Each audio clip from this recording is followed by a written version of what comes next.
¿Cuál es la razón por la que no pasas un semáforo en rojo? ¿Es para no recibir una multa o porque no quieres perjudicar a alguien? Hay dos motivaciones por las que puedes ser obediente. La primera es por egoísmo y la otra por amor. La persona que obedece por egoísmo, tarde o temprano, cuando nadie la vea o cuando las circunstancias la apremien, pasará el semáforo en rojo. O si no lo puede hacer porque hay mucho control, entonces en otra área de la vida atropellará a alguien con sus palabras o actitudes. La obediencia fría a una ley es simplemente obediencia, pero no es fidelidad. La fidelidad es el resultado de ser fiel a una persona y no a una ley. Lo que debemos entender es que el concepto de obediencia que enseña la Biblia tiene una connotación de fidelidad y no de simple obediencia a una ley. Es por eso que Dios en la Biblia siempre hace un pacto con su pueblo y luego le pide obediencia a una ley, porque andar en la ley sería el medio de vivir en fidelidad mutua. Es por eso que cuando un grupo es fiel a Dios, entonces es imposible que no haya unidad. Sin embargo, muchas veces un grupo pretende ser obediente simplemente para no recibir una multa. Cuando eso sucede, a pesar de que se hable de obediencia, esta será una obediencia egoísta que nunca llegará a ser fidelidad. Esa obediencia egoísta produce divisiones y no es la obediencia de la que habla la Biblia. Estos grupos obedientes, entre comillas, pueden hasta autoproclamarse como guardadores de los mandamientos, pero al mismo tiempo no pueden vivir la unión que experimentan aquellos que son fieles a Dios, ya que las personas egoístas son intolerantes y pendencieras, y no pueden vivir en la unidad que genera el verdadero amor.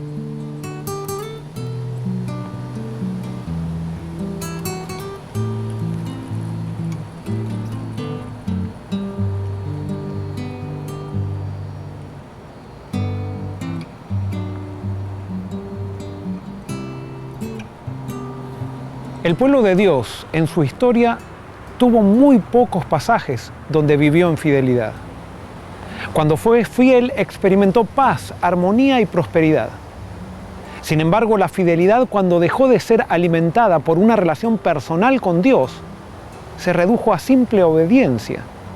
Y esa actitud degeneró en idolatría o formalismo religioso, trayendo consigo desunión, guerra y esclavitud. Lo vemos claramente en la época de los jueces. Mientras el pueblo era fiel a Dios, experimentaba prosperidad y unidad. Cuando dejaba de ser fiel a Dios, la unidad y la estabilidad desaparecían. Ahora, es interesante notar que el modelo estructural del pueblo de Dios en la época de los jueces era el modelo ideal de organización que Dios deseaba para su pueblo. Cada tribu tenía un gobierno individual y autónomo, pero estaban unidos en la religión y en las fiestas ceremoniales que debían celebrarse alrededor del santuario.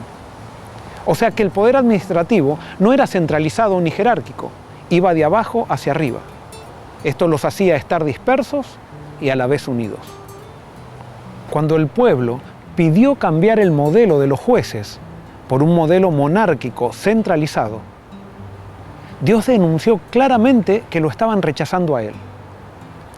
La unidad que Dios promueve se alimenta de la individualidad y la diversidad.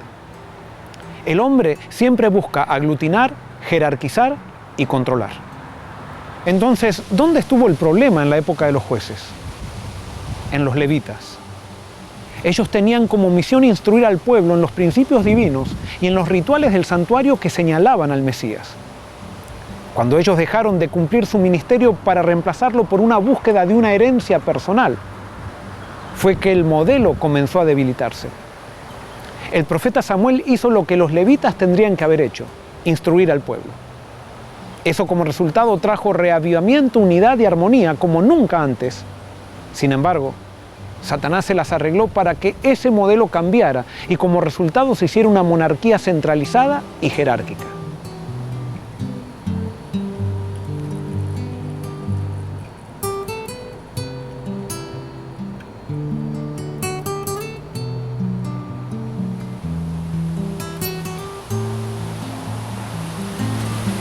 La monarquía trajo como resultado obediencia egoísta basada en el control, pero no trajo fidelidad.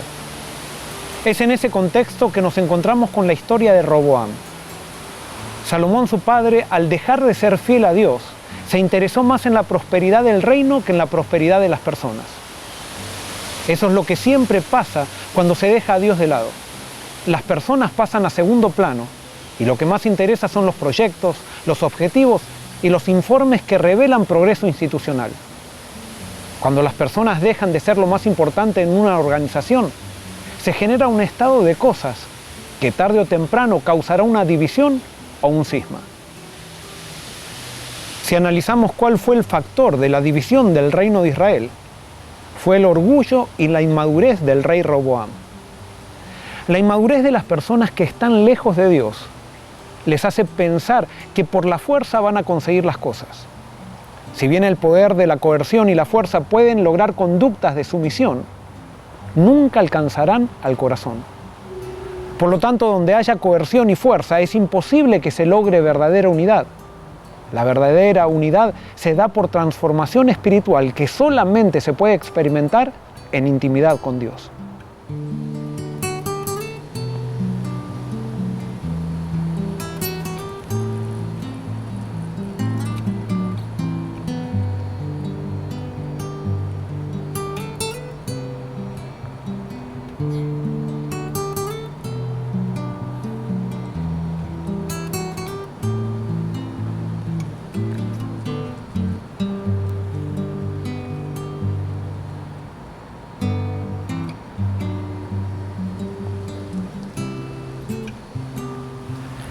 La carta de Pablo a los Corintios es una carta que intenta abordar un problema de desunión que había en aquella iglesia.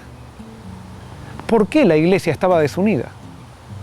Porque se había apartado del Evangelio de Jesús y había comenzado a poner la vista en los hombres.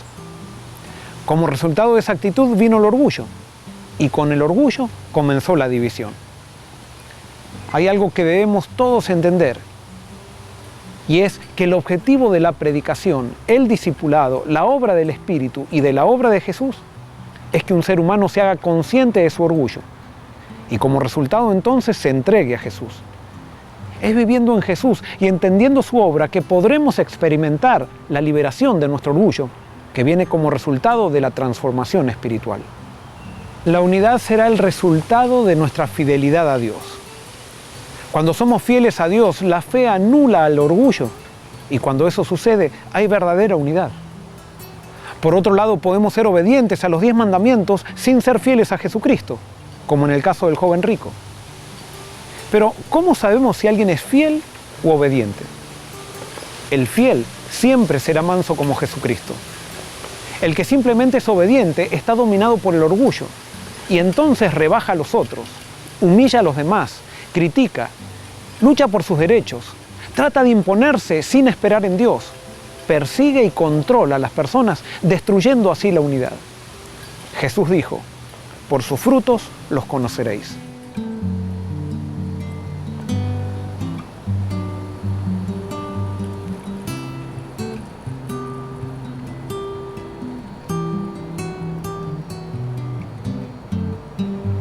Hay un elemento fundamental que debe darse en todo grupo cristiano, que será el pegamento que lo unirá, la mansedumbre. Cuando somos simplemente obedientes, vemos a la mansedumbre como la característica de una personalidad débil. Eso es una percepción pecaminosa y satánica. Sin embargo, el sincero de corazón, que desea ser fiel a Jesucristo e imitarlo, verá en la posesión de esa característica la mayor fortaleza.